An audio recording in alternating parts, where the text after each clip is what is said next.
Allô? Mettre des logos dans ton CV, ça peut venir agrémenter son visuel.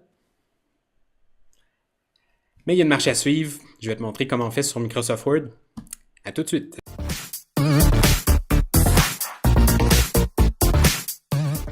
J'espère que tu vas bien. Mon nom est Mathieu de Genève. J'offre la possibilité aux gens de choisir une carrière qui leur plaît. Si tu veux d'autres vidéos du genre, abonne-toi à la chaîne de l'œil du recruteur pour plein de conseils utiles. Aujourd'hui, on est dans Microsoft Word, la version Office 365 pour Mac. C'est une version antérieure, ne t'en fais pas, ça fonctionne sensiblement de la même façon pour ajouter des logos dans ton CV. Est-ce qu'il faut que tu ajoutes des logos dans ton CV? Là est la question. Si tu veux mon avis personnel, je pense que oui, ça vaut la peine, surtout quand on a des logos qui sont complémentaires en termes de couleur, donc un bleu foncé, un bleu pâle avec peut-être un vert. Regarde donc les logos de tes anciens employeurs et de ton employeur actuel, s'ils fonctionnent bien entre eux. Regarde avec ton modèle de CV aussi si ça fonctionne bien avec la couleur que tu as choisie. Si c'est le cas, alors oui, tu peux te permettre de mettre des logos. Est-ce que c'est légal? Ça, c'est une question probablement pour un avocat. Je ne suis pas avocat, malheureusement. À mon avis, la réponse pour utiliser des logos à des fins personnelles, en général, la réponse c'est non. Maintenant, on s'en fout. Tu ne seras pas poursuivi pour ça. J'ai jamais vu aucun chercheur d'emploi être victime de préjudice de son ancien employeur ou de poursuite judiciaire parce qu'il avait utilisé son logo dans son CV. Le CV, c'est un document confidentiel qui est vu par peu de gens. Écoute, si tu es fier d'avoir travaillé pour cet employeur-là, s'il est fier de t'avoir eu dans son équipe, à mon avis, il n'y a aucun problème pour subtiliser son logo et l'utiliser à tes fins, même si c'est probablement pas entièrement légal. Mais bon, on est rebelle, on va faire ce qu'on veut aujourd'hui. Donc, on a devant nous un premier modèle de CV. Je vais te montrer en fait deux façons d'intégrer le logo, puis on a ce deuxième modèle de CV-là qui est notre modèle de CV gratuit sur le site web. Je vais mettre le lien en dessous ici dans la description pour si jamais tu veux le télécharger. C'est tout à fait gratuit. C'est le fun, hein? On a donc, j'ai choisi dans les tons de rouge, de rosé, et pour que ça s'agence bien, donc je vais aller chercher le logo de JobBoom qui est notre affilié en plus, ça tombe bien.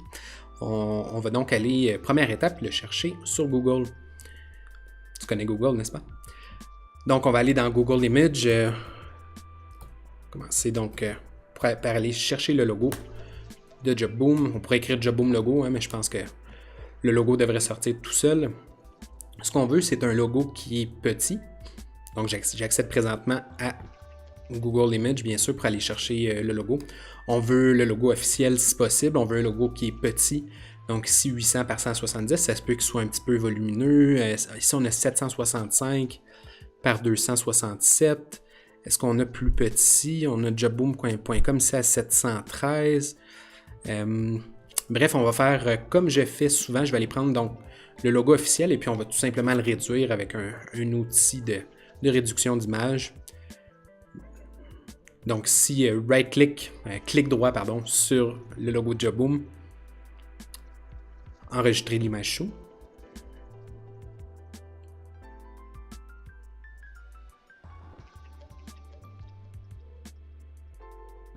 Pardon pour ce délai.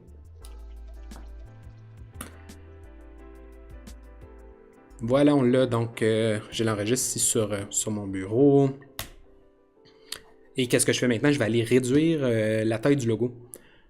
Donc, il y a plusieurs outils pour ce faire. Moi, j'utilise le même outil depuis des années, en fait, qui a toujours été fidèle et ne m'a jamais laissé tomber. Ça s'appelle le Photoscape X. Je réduis ma fenêtre. Ici, clic droit sur mon logo de JobBoom. J'ouvre avec Photoscape. Comme je le disais, c'est mon logiciel de traitement d'image gratuit en plus.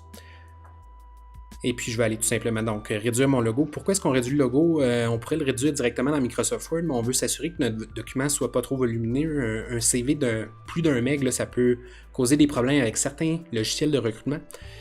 Puis à force d'ajouter des logos, là, on alourdit évidemment notre fichier et puis on va passer à possiblement au-delà de la taille limite d'1 meg ou bon, il y a certains systèmes c'est 2 meg, d'autres 5 meg, mais bref, on veut pas un CV qui est trop volumineux, d'où l'importance d'aller réduire notre logo avant de l'insérer.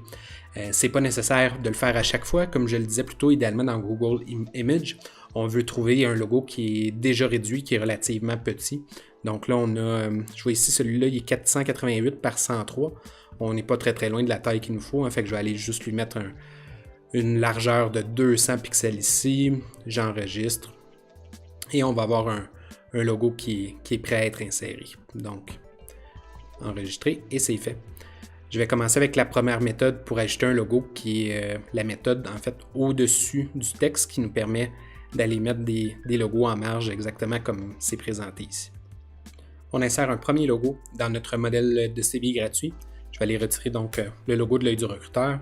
Ce qu'on va vouloir ici, c'est ajouter le logo en marge de nos bullets. Et puis, à la première insertion, ça va faire peur parce que ça va un petit peu dérégler notre texte. Donc, je vais te montrer comment aller chercher, comment aller changer, l'alignement.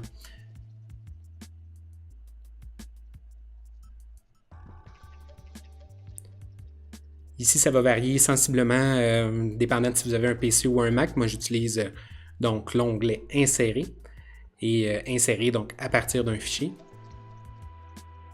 Je vais sélectionner mon logo JobBoom, je l'insère et comme je te le disais, ça risque d'aller dérégler mon texte, voilà. Donc, qu'est-ce qu'on fait à ce moment-là? Bon, on va aller changer l'habillage. Dépendant de ta version de Microsoft Word, l'habillage va possiblement prendre l'apparence d'un petit chien si tu as des versions antérieures de Word. Moi ici, c'est comme quelques petites lignes là, avec un genre de petite courbe et puis ce bouton d'habillage-là est ultra important. Je m'en sers dans absolument toutes les rédactions de CV ou presque. Chaque fois qu'il y a des images à insérer, c'est une des fonctions principales de Word, si tu veux, à mon avis. Bien sûr, il y en a pas mal d'autres. Donc là, présentement, l'alignement est sur le texte. C'est pour ça que ça vient déplacer notre texte, tout simplement. Et on va aller le mettre devant le texte. On le réduit encore un petit peu. Et ensuite, comme tu vois, ben là, je peux le déplacer à ma guise, n'importe où. Et je viens le mettre dans ma marge. Je vais le réduire encore un petit peu.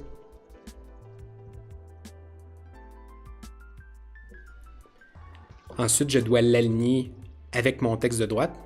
Et puis, il n'y a pas d'autre méthode plus scientifique qu'en fait que de compter le nombre de lignes pour savoir où est mon milieu. Donc, dans ce cas-ci, j'ai 7 lignes. 1, 2, 3, 4, 5, 6, 7. Donc, je sais qu'il faut que je place mon logo environ à la 4e ligne pour qu'il soit aligné avec mon texte. J'utilise les flèches pour venir déplacer mon logo. Et voilà, donc j'ai maintenant le logo de JobBoom à gauche de mon texte.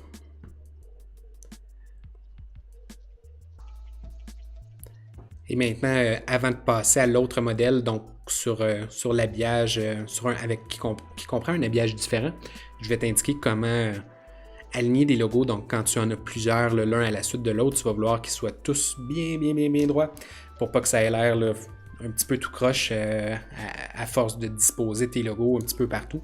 À un moment donné, tu vas vouloir les réaligner. Donc, ce que je vais faire avec toi, c'est que je vais te montrer comment on aligne des logos dans Microsoft Word. C'est pas mal essentiel. Donc voilà, je le mets ici en bas. Puis là, bon, supposons qu'il arrive un petit peu à gauche ici. Ce que je veux faire, c'est l'aligner l'un avec l'autre. Donc, je dois sélectionner mes deux logos. Pour ce faire, j'utilise la touche Commande sur Mac ou Contrôle sur un PC pour venir sélectionner plus d'une image à la fois. Donc, présentement, mes deux logos JobBoom sont sélectionnés.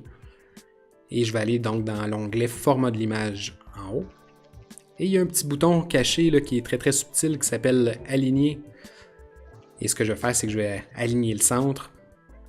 Et maintenant, ben bon, ils sont donc droits l'un avec l'autre et je peux les déplacer ensemble. C'est aussi simple que ça. Et je veux aussi que mon logo de JobBoom soit aligné avec mon texte. Donc si j'ai 4 lignes, donc je sais que mon logo doit être entre ma deuxième et ma troisième ligne. C'est comme ça qu'on insère des logos dans Microsoft Word. Mon ami, maintenant je vais aller faire le même exercice avec un modèle relativement différent où là, je veux que mon logo apparaisse à gauche de mon texte. Donc, toujours même chose, je retire l'autre logo. Je vais dans Insérer, dans Images, Images à partir d'un fichier. Dans une version antérieure de Office pour Mac, vous allez le retrouver un petit peu plus bas dans la colonne Insérer. Voilà, je viens sélectionner mon logo Jobboom. Je l'insère et il va être toujours, donc ça va rentrer un petit peu, on va paniquer un petit peu en voyant ça, puis il y a possibilité donc de le remettre pour que ce soit très beau, très clean. Cette fois-ci, je vais aller sélectionner l'habillage carré. Ça pourrait être rapproché, mais rapproché, je trouve que justement, le mot le dit, c'est trop rapproché du texte. Et, afin qu'il y ait une sorte de cadre là, autour du logo pour séparer mon texte du logo, je vais aller chercher l'option carré. Une fois que c'est fait, il ne me suffit que de réduire jusqu'à temps que je l'ai à l'emplacement voulu. Et en descendant, tu vas voir, l'alignement va s'ajouter tout seul. Et je vais maintenant avoir le logo directement dans mon CV. C'est aussi simple que ça. C'était mon tutoriel du jour. J'espère que tu as apprécié. Encore une fois, si tu veux d'autres conseils très utiles sur comment faire un CV, un LinkedIn, sur comment négocier ton salaire ou comment réussir ton entretien d'embauche, abonne-toi à ma chaîne. Si tu as aimé, n'hésite pas à appuyer sur le like ou à commenter. Tous tes commentaires vont être lus et probablement fort appréciés. Donc, merci de ton temps et on se dit à la prochaine. Bye bye.